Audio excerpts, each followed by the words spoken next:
नमस्कार साथियों, डॉक्टर संग्राम पाटिल बात कर रहा हूँ। आज मैं जिस विषय पर बोल रहा हूँ ये लाइव सब्जेक्ट है। करंट एक न्यूज़ आया है। मुंबई में एक प्रोग्राम में आरएसएस चीफ मोहन भागवत ने बड़े ही विद्रोही किस्म के स्टेटमेंट्स किए हैं। और ये पहली बार नहीं है कि आरएसएस चीफ मोहन भागवत जी ने ऐसे कोई स्टेटमेंट किए हैं। अभी कुछ महीने पहले पहले उन्होंने नागपुर में एक प्रोग्राम में कहा था कि ब्राह्मणों को पापक शालन करना चाहिए। और मैंने इस बात पर भी एक वीडियो किया था। वो आप देख सकते हो, चैनल पर है। और मैंने पूछा था उनसे कि पापक शालन करना चाहिए मतलब क्या करना चाहिए और क्या ये सभी ब्राह्मणों को जरूरी है। तो मैं नहीं मानता हूँ कि सभी सदस्य किसी समाज के, जाति के, वर्ण के ऐसे रिस्पॉन्सिबल होते हैं। तो वो उस वक्त की बात थी। अब उन्होंने संत रोहिदास के बर्थ एनिवर्सरी के सिलसिले में जो प्रोग्राम था उसमें काफ़ी विद्रोही स्टेटमेंट्स किए। लेकिन ओवरऑल मैंने वो पूरी स्पीच उनकी पढ़ी, वो मराठी में है। तो ओवरऑल जो था उनका जो एजेंडा जो मुझे दिखाई दिया वो उसी तरीके का, आरएसएस के जो लाइन है उसी तरीके का दिखाई दिया। उसमें कोई बदलाव नहीं है। लेकिन स्टेटमेंट्स बीच बीच में उन्होंने विद्रोही डाल दिए। तो उसमें के कुछ जो स्टेटमेंट्स है, और खास ये है कि उसमें का जो सबसे जो बड़ा स्टेटमेंट है कि ये विषमतावादी जो व्यवस्था है इसको ब्राह्मण पंडितों ने शुरू किया था। तो इसको उन्होंने विड्रॉ कर लिया है। उसके आरएसएस के किसी प्रवक्ता ने ट्वीट करके कि ये इसका गलत मतलब निकाला गया है और ये उनका मतलब ऐसा कहना नहीं था। इसका मतलब ब्राह्मण नहीं है, पंडित मतलब कोई भी जो शिक्षित आदमी है, विद्वान आदमी है। तो ये जो उन्होंने जो विड्रॉ किया है ये कोई तर्क संगत नहीं लगता है, क्योंकि ऐसे अगर कोई शूद्र विद्वान हो गए जो हुआ होते ही नहीं थे, क्योंकि विद्वान सिर्फ ब्राह्मणों को ही अलाउड था। वो सब पढ़ाई लिखाई बाकी सबको सिर्फ सीखना था, और वो भी सिर्फ क्षत्रिय को वो पाते थे ठीक से। शूद्रों को, अस्पृश्यों को और महिलाओं को तो पढ़ने का अधिकार ही नहीं था। तो विद्वान ये ब्राह्मण ही हुआ करते थे उस वक्त के, और पंडित उन्हीं को कहा जाता था। आज भी पंडित ब्राह्मणों को ही कहा जाता है। तो ये कहना कि पंडित का मतलब ब्राह्मण नहीं है, विद्वान है, ये कुछ हजम नहीं होता है। लेकिन फिर भी उन्होंने ये विड्रॉ कर लिया है, ये जो स्टेटमेंट था। तो उन्होंने कहा है कि इस प्रोग्राम में, ये संत रोहिदास जी के संदर्भ में प्रोग्राम था, तो जाहिर है कि यहाँ पर दलित लोगों को उनको खुश करना है। और आरएसएस, ये वो कितना भी कहे वो सांस्कृतिक धार्मिक संगठन है, ये बेसिकली पॉलिटिकल संगठन है जो मनुवाद को सपोर्ट करती है, ब्राह्मणवाद को सपोर्ट करती है, सवर्णवाद को सपोर्ट करती है, और उसके जरिए वो पॉलिटिक्स करती है। लेकिन वोट्स बढ़ाने के लिए, अपना सपोर्ट बढ़ाने के लिए वो उसे हिंदुत्ववाद का नाम देते हैं। तो ये एससी, एसटी, ओबीसी, ये जो लोग हैं, इनको भी साथ लेना उनको जरूरी है। तो वो ऐसे प्रोग्राम में क्या बोलना चाहिए, क्या आइटम पेश करना चाहिए, ये उनको पता होता है। उनकी हर एक बात जो होती है वो सोची समझी होती है। उन्होंने कहा कि हम में से कुछ लोगों ने ये विषमतावादी व्यवस्था तैयार की। तो आप समझ लीजिएगा कि ये कौन है कुछ लोग जो खुद को सुपेरियर पोजीशन में डाले। तो ये ब्राह्मण लोग हैं, ऐसा उनका कहना है। और इसकी वजह से हुआ ये कि बाहर के जो शत्रु आए उन्होंने हम पर हमले किए। इससे हमारा नुकसान हो गया, हमारे देश का नुकसान हो गया। और ये जो विषमता थी, ये जो जाति व्यवस्था थी, ये शास्त्रों से पढ़कर पंडितों ने झूठ कहा। अब इसका मतलब दो तीन मतलब निकल सकते हैं कि पंडित जो है, मतलब पंडित कौन, तो ब्राह्मण पंडित, ये झूठ बोलते हैं। शास्त्रों में लिखा कुछ है और ये हमें बताते कुछ है।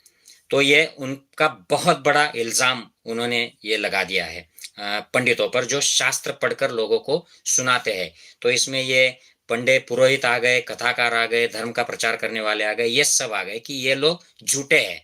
ऐसा उनका पहला आरोप है। दूसरा जो उन्होंने कहा है कि ये जो विषमतावादी व्यवस्था है ये भगवान ने नहीं बनाई है, ये भगवान ने जो है इक्वालिटी दी है। तो इसका मतलब ये है, इसके बहुत मतलब होते हैं साथियों। इसका सबसे बड़ा जो मतलब है, जो मुझे लगता है कि एक तो ऋग्वेद के पुरुष सूक्त में यह लिखा है कि सब लोग समान नहीं है। यही वैदिक कल्चर था, यही ब्राह्मण धर्म हुआ करता था कि सारे लोग समान नहीं है, ब्राह्मण सुप्रीम है। ब्राह्मण को भूदेव का दर्जा दिया है, उनको स्पेशल राइट्स है, स्पेशल अथॉरिटीज है। सारे धरती की जो प्रॉपर्टी होती है वो उनके लिए है। सारे धरती के जो गैर ब्राह्मण लोग होते हैं वो उनकी सेवा के लिए है। ये सारा जो मेंशन किया है वेदों में, रामायण में, महाभारत में, मनुस्मृति में, अलग-अलग शास्त्रों में, पुराणों में, ये सब झूठ है, ऐसा मोहन भागवत कहते हैं। वो कहते हैं कि ये भगवान ने नहीं बनाया है, भगवान ने सबको इक्वल बनाया है। मतलब ब्रह्मा के अलग-अलग अंगों से अलग-अलग वर्ण के, जाति के लोग तैयार हुए, ये झूठ है, ऐसा मोहन भागवत ने सीधे-सीधे कह दिया है। लेकिन वो वहां पर रुक गए। वो मैं आगे बताता हूँ एंड में कि वो उन्होंने और क्या कहना चाहिए था, वो वहां पर रुक गए। तो ये उनका कहना था, लेकिन बाकी का जो उनका स्पीच था वो टिपिकल आरएसएस का स्पीच था। उनका जो समरसता जो कंसेप्ट है उसके हिसाब से वो बोल रहे थे कि जो धर्म की बात है उसको स्वीकार करना चाहिए। आपका धर्म मानने का स्वरूप अलग अलग हो सकता है, जरिया अलग अलग हो सकता है, लेकिन सत्य एक ही है। और ये सत्य भारत के जो अलग अलग पंथ है उनमें सब में एक ही तरीके का मिलता है। आप ईश्वर को मानो या ना मानो, या कर्मकांड करो या ना करो, आप सबको एक ही सत्य मिलेगा एंड में। तो धर्म के रास्ते पर चलो, ऐसा वो कहते हैं। और उसके लिए रोहिदास जी का वो उनकी शिक्षा का, उनके लाइफ का एग्जाम्पल देते हैं। और इसमें कुछ चमत्कार की भी बात कर देते हैं कि उनको कृष्ण के दर्शन हो गए या मूर्ति उनके पास चलकर आ गई। ये सारा ब्राह्मणवादी इतिहास जो है ये दोहराते हैं वो। और वो एंड में कहते हैं कि ये रोहिदास जी को इतनी तकलीफ हो गई थी, इनको इतना विषमता का, समस्याओं का सामना करना पड़ा था, लेकिन फिर भी उन्होंने धर्म को नहीं छोड़ा था। और खास करके एक मुस्लिम शासक है शायद लोधी, उसका एक एग्जाम्पल वो देते हैं, जो तो रोहिदास जी को कहता है कि आप मुसलमान बन जाओ, वो नहीं कहते हैं, तो फिर उनको जेल कर देता है और उनको टॉर्चर करता है। तो फिर जेल में उनको कृष्ण दिखाई देते हैं, और ये जो लोधी होता है उसको भी रोहिदास जी के दर्शन होते हैं, तो वो बड़ा प्रभावित हो जाता है, फिर वो उनको छोड़ देता है। इस तरीके की ये जो स्टोरीज है ये उनको वो बताते हैं और कहते हैं कि मैं इस्लाम में नहीं जाऊंगा। तो ये खास करके उन्होंने वहां पर बताया, जिसका कोई मतलब ही नहीं था इस प्रोग्राम में बोलने का। ये जो दलितों का प्रोग्राम था, इसमें उन्होंने दलितों की उन्नति कैसे होनी चाहिए, देश को कहाँ ले जाना है, तो वो रोहिदास जी की खास करके जो मैं इस्लाम नहीं स्वीकारूंगा। हालांकि रोहिदास जी को मुसलमानों से कोई गिला शिकवा नहीं था, वो उनसे भी प्यार करते थे और वो सबको एक ही समझते थे, क्योंकि वो महान संत थे, वो सही अध्यात्म जानते थे। तो ये बात है। और दूसरी ये बात बताते हैं कि रोहिदास जी की वो अपने काम को धर्म की तरह करते थे। मतलब आप भी सब जो अपना अपना काम है वो धर्म की तरह करो, कंप्लेन मत करो कि ये ब्राह्मण का हायर है या आप लोगों का, दलितों का लोअर काम है, ऐसा कोई इसका फासला मत समझो, ये आप करते रहो। तो ये चीजें जो है, ये जैसे मोदी जी कहते हैं कि ये आध्यात्मिक काम है महिला उठाना, उसी तरह का आरएसएस का ये एजेंडा है कि वर्ण के हिसाब से लोगों ने काम करना चाहिए। उन्हीं का गोलवलकर और जो उनके जो लोग हैं उन्होंने भी यही कहा है कि वर्ण व्यवस्था टिकी रहनी चाहिए। तो भागवत जी विषमता पर तो हमला करते हैं, लेकिन काम को धर्म की तरह करते रहो, धर्म को मत छोड़ो और समाज का भला करते रहो, ऐसे उसको एक रैपर लगा के वो पेश करते हैं। तो वो वही आरएसएस का समरसता वाला एजेंडा है। लेकिन कुछ सवाल मेरे मन में आए कि आरएसएस ऐसे बदली बदली क्यों हो गई है अब, खास करके पिछले साल 2 साल में मोहन भागवत जी इस तरीके के अलग अलग बयान क्यों देते हैं। और खास करके बयान तो कर देते हैं और फिर वो विड्रॉ भी हो जाते हैं बयान। तो ये क्या नो बॉल उनसे हो जाता है और फिर उनको वो वापस ले लेना पड़ता है, या मोहन भागवत जी सेल्फ गोल कर देते हैं जिससे उनको पता लगता है उनके लोगों को कि अरे ये तो नुकसान हो जाएगा, आरएसएस को नुकसान हो जाएगा, या बीजेपी की सरकार को नुकसान हो जाएगा, हमारे वोटर्स नाराज हो जाएंगे सवर्ण, क्योंकि उन्हीं के ऊपर सारा उनका जो शो है वो चलता है। तो ये फिर वापस ले लेते हैं, कोई आगे आकर उनके लिए सफाई दे देता है कि उनका मतलब ये नहीं था, वो नहीं था। तो ये उनकी टिपिकल स्टाइल है। लेकिन मुझे लगता है कि ये बदलाव क्यों हो रहा है। अब आरएसएस को 100 साल होने जा रहे हैं 2025 में। 100 साल में आरएसएस ने सवर्णवाद बहुत स्ट्रांगली एस्टैब्लिश करके उसके जरिए राजनीति की है, और उसको फिर थोड़ा सा एक्सपांड करके हिंदुत्ववाद करके उन्होंने ये हिंदुत्ववाद का सारा जाल बिछाकर अब सत्ता भी आ गई है, काफी सारे राज्यों में सत्ता आ गई है।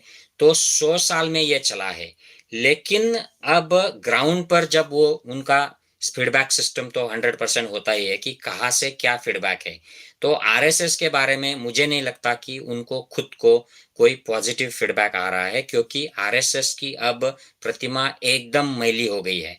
आरएसएस के खुद के लोग भी अब नाराज हो गए हैं कि ये जो चल रहा है सब, ये जो मोदी सरकार के कार्यकाल में चल रहा है, जो अनीति का काम चल रहा है, जो चोरी का काम चल रहा है, जो बाहर से लोग आते हैं चोरी किए हुए, भ्रष्टाचार के किए हुए, खूनी रेप किए हुए, इनको भी प्रोटेक्शन मिल जाता है, इनको टिकट दिया जाता है, इनको मंत्री बना दिया जाता है।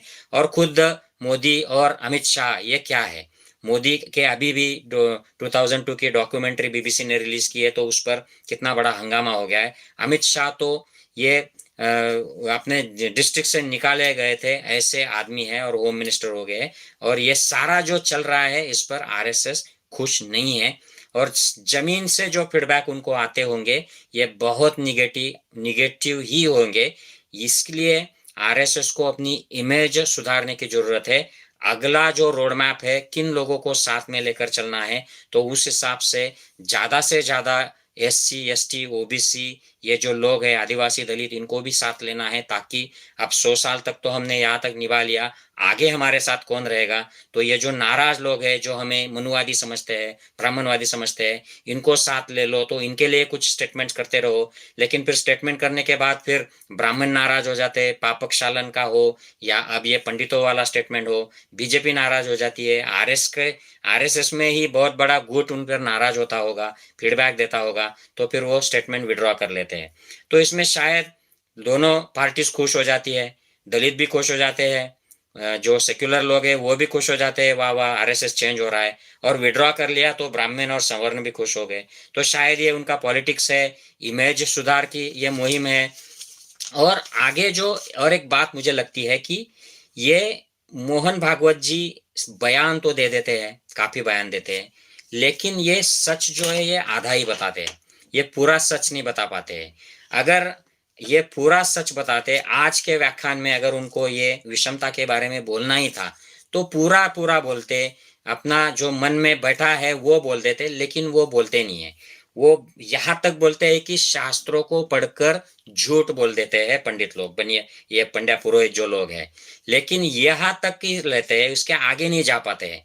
ये वो बात नहीं कहते हैं कि शास्त्रों में जो बात लिखी है वही झूठ है, ये वो नहीं बोल पाते हैं कि वेदों में जो लिखा है कि ऐसे 4 वर्ण होते, शुरू में तो 3 होते थे, फिर चौथा भी आ गया।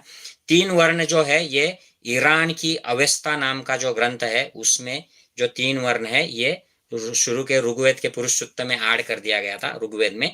तो ये वहां से आया हुआ इंपोर्टेड कंसेप्ट है, ये भारत का नहीं है।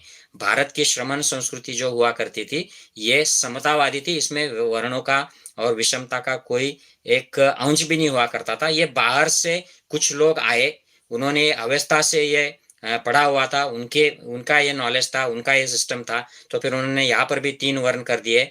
और फिर जो राजा लोग जो जिन जिन समाज ने उनके साथ लड़ाई की वो हार गए, उनको दस्यु बनाया और बाद में वही शूद्र हो गए।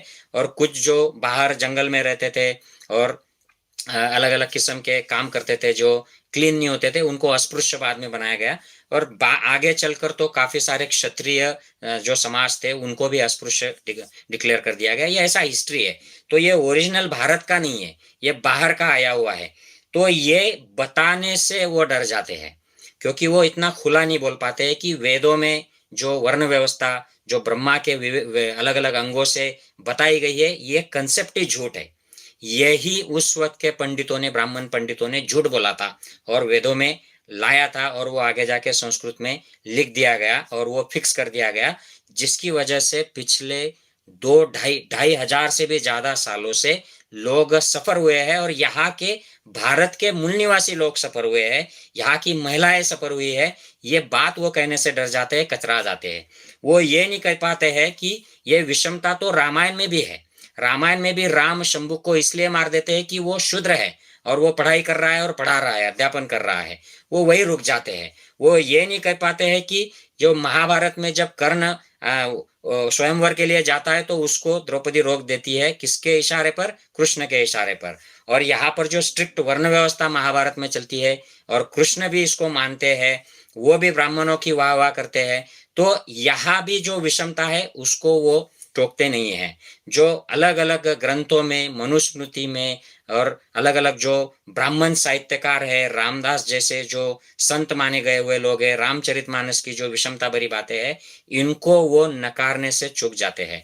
तो मेरा ऐसा मानना है कि अगर आरएसएस सही माने में समरसता चाहती है, उनको सही माने में इक्वालिटी लानी है, सही माने में वो संत रोहिदास की जो उन्होंने 4 क्वालिटीज धर्म की बताई है कि उसमें सत्यता हो, शुद्धता हो, करुणा हो और तपस्या हो, कर्म की तपस्या हो, तो ये अगर सही में लाना चाहते हैं तो इनको जिन जिन सो कॉल्ड तथाकथित धर्म ग्रंथों में ये विषमता भरी बातें हैं, उनको नकारना चाहिए। और वो लेखक जो है, चाहे वो रामचरितमानस के लेखक तुलसीदास हो, या महाभारत के व्यास हो, या रामायण के वाल्मीकि हो, या मनुस्मृति का भृगु या मनु हो, उनको भी नकारना चाहिए। ये बातों को ओपनली उन्होंने चैलेंज करना चाहिए, तभी ये बातें मिटेगी।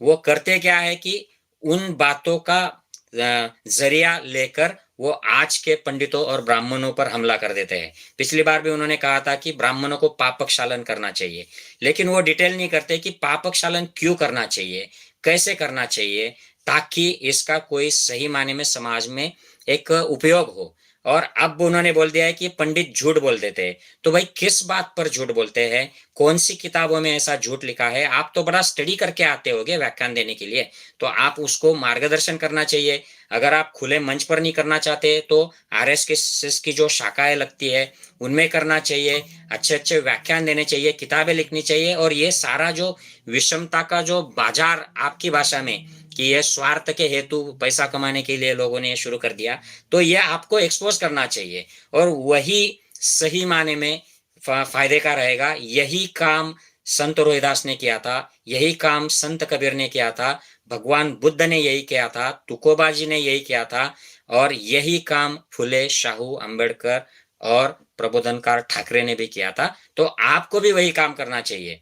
आपको अगर सही माने में लगता है कि समाज बदलना चाहिए, भारत का सारा समाज हिंदू समाज है, हम सब एक है, हम सब भाई बहन हैं, तो इन सारे लोगों में वसुधैव कुटुंबकम, आपकी भाषा में बोल रहा हूँ, विश्वची माझे घर, अगर ये सही माने में लाना है तो ये सारे जो पुराने धर्म ग्रंथ है सो कॉल्ड, इनको एक्सपोज करो, इनको धर्म ग्रंथ कहना बंद करो, इनमें जो चीजें हैं उनका पॉलिटिक्स करना बंद करो। ये भाजपा और आरएसएस के ही जरिए से इन चीजों का पॉलिटिक्स होता है। मंदिर, राम कृष्ण, मथुरा, अयोध्या, ये सब चीजें निकल के आती है और समाज में जहर फैलता है। जो आप पंडितों पर, ब्राह्मणों पर हमला कर रहे हो, इनफैक्ट ये आरएसएस बीजेपी की पॉलिसी है। और आरएसएस बीजेपी ये करती है, ब्राह्मण और पंडित सबको कॉमन ब्लैंकेट से ऐसा ब्लेम करना गलत है, और आप ये बंद कर दीजिए, ऐसा मैं मानता हूँ। साथियों, अगर सहमत हो तो शेयर कीजिएगा। जय हिंद साथियों।